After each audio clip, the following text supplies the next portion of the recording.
Suatu ketika dahulu, negara kita digemparkan dengan kes pembunuhan ahli politik iaitu Datuk Mazlan Idris, dan ia boleh dianggap sebagai salah satu kes paling ngeri dalam sejarah jenayah Malaysia.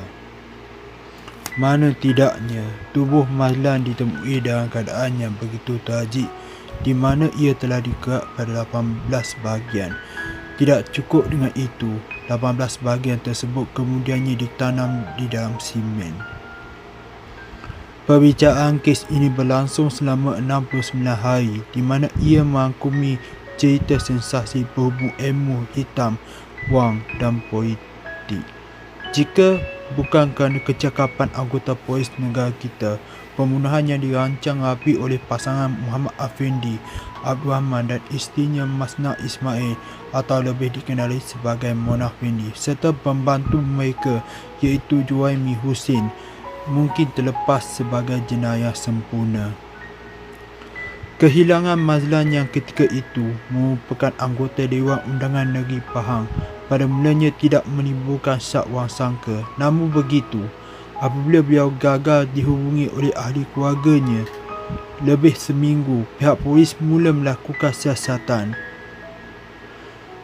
Pihak polis pada mulanya menahan Juwaimi kerana dia disyaki merupakan seorang penagih dadah. Penahanan Juwaimi kemudiannya membawa kepada penemuan ngeri bahagian tubuh Mazlan yang dikorek keluar dari bawah lantai simen di dalam bilik stor dekat sebuah kediaman bilik bernombor di Kampung Perwas Hulu Dong di daerah Raub, Pahang. Sewaktu perbicaraan kes ini berlangsung, Juwaimi memberitahu yang pasangan bomoh itu telah merancang pembunuhan tersebut sebulan sebelumnya. Juwaimi diberikan arahan termasuklah pengasah kapak yang memancung kepala Mazlan dan menggali lubang besar beberapa hari sebelum episod tragik itu berlaku. Difahamkan Afandi dan Mona juga turut mengasah sebelah pisau yang digunakan bagi memotong tubuh Mazlan daripada 18 bahagian. Motif utama pembunuhan itu adalah tidak bukan wang. Beberapa jam sebelum Mazlan dilakukan sedemikian rupa, pasangan itu menunjuknya untuk mengeluarkan wang tunai hampir 300,000 di beberapa buah bank dengan alasan mereka boleh mengadakan jumlah tersebut sebaik saja Mazlan menjalani upacara mandi bunga. Menurut beberapa sumber, Mazlan disuruh berbaring selepas Afendi memberi jaminan bahawa duit yang tiada kira banyaknya akan jatuh dari atap. Selepas itu, Juwaimi diarahkan untuk meletak leher Mazlan dengan menggunakan kapak. Ketika itu, Mazlan yang berusia 49 tahun sedang bertanding yang bagi jawatan Ketua Bahagian UMNO. Pihak pendakwa bagaimanapun berhujah dengan Mazlan mengeluarkan sejumlah wang yang banyak. Itu bukan bertujuan untuk memberikan kepada para penyokong, tetapi kerana dia termakan tipu helah wang pasangan itu. Juwaimi mendakwa cuma diberikan upah sebanyak RM180 bagi menanam tubuh Mazlan. Afendi dan Mona pula dikatakan bergegas ke Kuala Lumpur dan bermalam di sebuah hotel selepas riwayat Mazlan tamat. Kira-kira 8 jam selepas pembunuhan itu, Afendi dan Mona menggunakan wang Mazlan untuk membeli belah. Pada jam 7.30 pagi keesokan harinya, mereka sudah tercongok di depan bilik pameran kereta yang terletak di Melaka untuk membeli sebuah kereta mewah iaitu Mercedes-Benz 280 meskipun kedai itu belum dibuka. Mereka dipercayai membelanjakan lebih 160,000 wang milik Mazlan untuk membeli kereta, telefon bimbit dan juga barang kemas sehari saja selepas pembunuhan itu berlaku. Mona yang sebelum ini pernah penyanyi juga menghabiskan kira-kira 13,000 untuk melakukan pembedahan plastik 2 minggu selepas pembunuhan itu.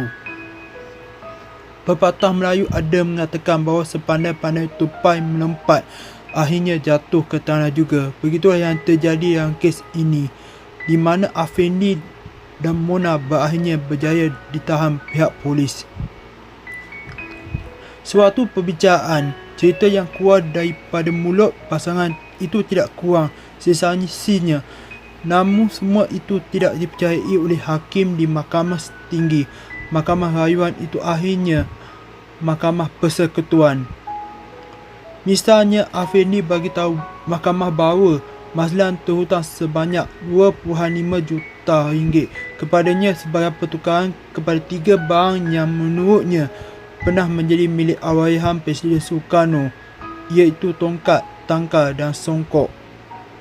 Pada masa yang sama, Lembaga Pengampunan Pahan turut menolak permohonan mereka untuk mendapatkan penampunan diraja. Ketiga-tiga sapit dalam pembunuhan Mazlan akhirnya dijatuhkan hukuman gantung sampai mati selepas didapati bersalah membunuh ahli Dewan Undangan Negeri Adun Batu Talam, Datuk Mazlan Idris pada 13 Julai 1993. Kesemuanya bersalah menemui ajal di tali gantung pada 2 November 2001. Bermacam-macam versi cerita tentang Mona Afendi yang diperkatakan oleh masyarakat kita. Apa yang didakwa? Dia tersenyum lebar sewaktu menuju ke tali gantung. Tidak kurang juga yang mengatakan bahawa ia sering menghilangkan diri pada waktu malam dengan menggunakan ilmu hitamnya untuk keluar dari sel. Hakikatnya tiada sesiapa yang tahu sama ada cerita itu benar atau rekaan semata-mata. Berikut antara kronologi kes pembunuhan Datuk Mazlan Idris. 13 Julai 1993, Juami pada mulanya ditahan di Balai Polis Dong selepas disyaki menagih dadah dan kemudiannya dibawa ke Balai Polis Sarawak. 18 Julai 1993, selepas 2 minggu Mazlan gagal dikesan, laporan polis mengenai kehilangannya dibuat oleh UMNO bahagian Sarawak di Balai Polis Sarawak.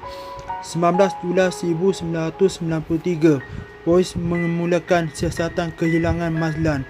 Juami dibawa polis ke kediaman yang terletak di Ulu Dong dan polis memenuhi pita video, album gambar, keratan akhbar dan sijil saham milik Mazlan.